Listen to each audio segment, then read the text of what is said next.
Hello everyone, welcome to our baby steps Tamil channel. நான் உங்கள் Varshini. Okay, நான் இன்றைக்கி உங்களுக்கு என்ன ஷேர் பண்ண வந்திருக்கேன் அப்படின்னு பார்த்தீங்கன்னா, நான் லாஸ்ட்டு பிப்ரவரி மந்த் எனக்கு ஃபாலிகுலர் ஸ்டடி பண்ணியிருந்தாங்க. ஸோ அந்த ரிப்போர்ட்டை தான் நான் உங்களுக்கு கிளியராக சொல்லலாம் அப்படிங்கிற மாதிரி நினச்சி வந்திருக்கேன். ஸோ என்னோடய ஃபாலிக்கல் ஸ்டடி ரிப்போர்ட்டை நான் உங்கள்கிட்ட ஷோ பண்ணுறேன். அதில் 14/2/2026 என்னோடய லாஸ்ட் எல்எம்பி பிப்ரவரி 13. ஆனால் நான் என்னை செகண்ட் டே ஆஃப் பீரியடில் வர சொல்லியிருந்தாங்க. நான் 14/2/2026 போயிருந்தேன். அந்த டைம் எனக்கு வெயிட் 78 kg இருந்துச்சு. என்னோடய எண்டோமெட்ரியம் திக்னஸ் 8.4 இருந்துச்சு. ஸோ அந்த டைமில் நெக்ஸ்ட்டு டே 7ல் என்னை வர சொல்லியிருந்தாங்க. டே 7ல் அதாவது 19/2/2026 என்னை வர சொல்லியிருந்தாங்க. அந்த டைமில் 79 kg இருந்திருந்தேன். ஸோ லெஃப்ட் ஓவரியில் 9.8 இன்ட்டு 8.0 ஃபாலிக்கலும், ரைட் ஓவரியில் 7.8 இன்ட்டு 7.6 ஃபாலிக்கலும், என்னோடய எண்டோமெட்ரியல் திக்னஸ் லெவல் 4.4 mm இருந்துச்சு. ஸோ டே 7க்கு இது கொஞ்சம் கம்மி தான். பட் இருந்தாலும் அப்கமிங் டேஸில் நம்ம பார்க்கலாம் அப்படின்னு என்னோடய டாக்டர் சொல்லிட்டாங்க. ஸோ நெக்ஸ்ட் என்னை 22/2ல் வர சொல்லியிருந்தாங்க.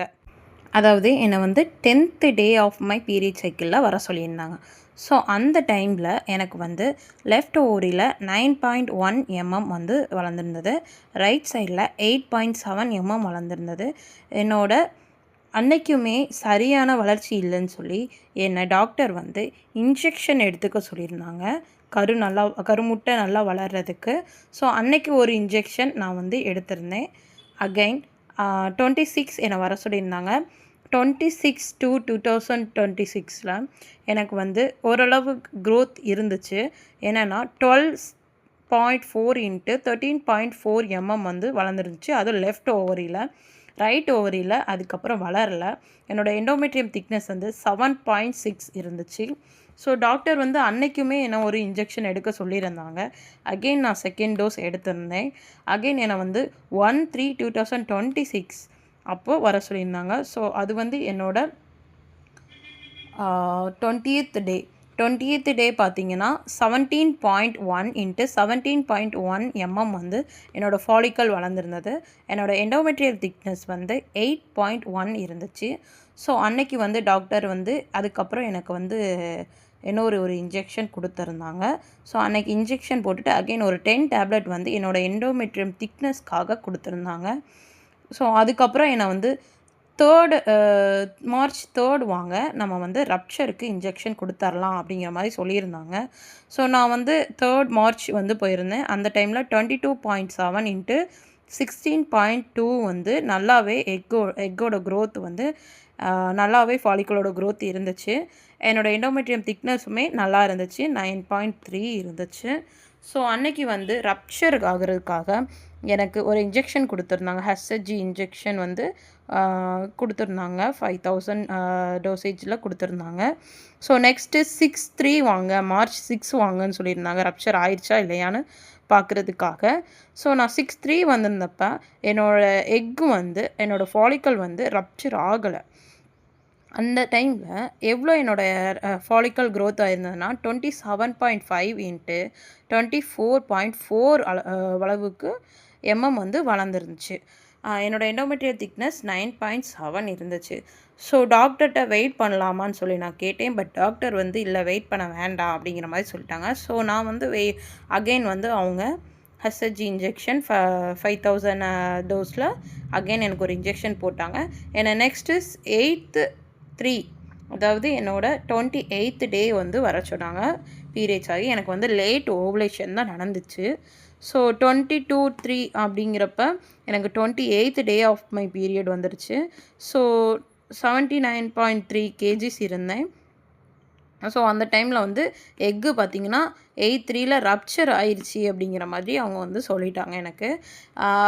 அதுக்கு முன்னாடி நாள் நைட்டே எனக்கு வந்து லைட்டாக பெயினுமே இருந்துச்சு. லெஃப்ட் சைடு ஓவரியில் மைல்டு பெயினும் இருந்துச்சு. ஸோ நானுமே லைட்டாக கெஸ் பண்ணியிருந்தேன். ஏன்னா அதுக்கு முன்னாடி கொடுத்துருந்தப்ப எனக்கு எந்த ஒரு பெயினுமே இல்லை. ஸோ டாக்டர் ரப்ச்சர் ஆகலைனாங்க. செகண்ட் டோஸ் கொடுத்து எனக்கு வந்து பெயின் லைட்டாக இருந்துச்சு. டாக்டர்கிட்ட கேட்டேன். டாக்டர் ரப்ச்சர் ஆயிருச்சு. எண்டோமெட்ரியம் திக்னஸுமே 11.9 mm இருக்குது அப்படிங்கிற மாதிரி சொல்லியிருந்தாங்க. சரி ஓகே அப்படின்ட்டு அதுக்கப்புறம் எனக்கு ப்ரொஜெஸ்ட்ரான் டேப்லெட் கொடுத்துருந்தாங்க. ஒரு 10 டேஸ்க்கு என்னை எடுக்க சொல்லியிருந்தாங்க. ஓகே ஒரு 2 டேஸ் கழித்து நான் வந்து ப்ரொஜெஸ்ட்ரான் டேப்லெட் வந்து 10 டேஸ்க்கு எடுத்திருந்தேன். நெக்ஸ்ட்டு உங்களோட பீரியட்ஸ் வந்துருச்சுன்னா செகண்ட் டே வாங்க. பீரியட்ஸ் வரலன்னா நீங்கள் வந்து ஒரு 40 டேஸில் வாங்க அப்படிங்கிற மாதிரி என்ன சொல்லியிருந்தாங்க. ஸோ நான் வந்து என்னோட மார்ச் 8 வந்து என்னோட ஓவுலேஷன் டேட்டு.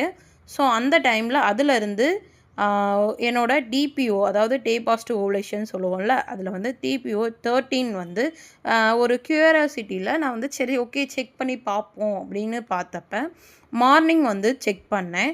ஸோ அந்த டைமில் வந்து ஃபெயிண்ட் லைன் வந்துச்சு. பட் எனக்கு என்னென்னா அடிக்கடி வந்து ஃபெயிண்ட் லைன் வரும். ஸோ அவங்க டாக்டர் என்ன சொன்னாங்கன்னா ஹெல்ஹெச்சோட ரிஃப்ளெக்ஷன் கூட ஆகும் அப்படிங்கிற மாதிரி சொல்லியிருந்தாங்க. பட் ஸ்டில் எனக்கு வந்து ஓவுலேஷன் கரெக்டாக நடந்தனால நான் கொஞ்சம் எதிர்பார்த்துட்டு இருந்தேன். ஸோ அந்த டைமில் என்னென்னு பார்த்தீங்கன்னா நான் வந்து டிபிஓ 13ல் வந்து எனக்கு வந்து லைட் லைன் வந்துச்சு. அதாவது மார்ச் 21 நான் செக் பண்ணேன் என்னோடய டிபிஓ 13. மார்னிங் செக் பண்ணியிருக்கேன். ஈவினிங் போல் அதுக்கிடையில் எனக்கு வந்து நிறைய சிம்டம்ஸ் கரெக்டாக வந்துச்சு.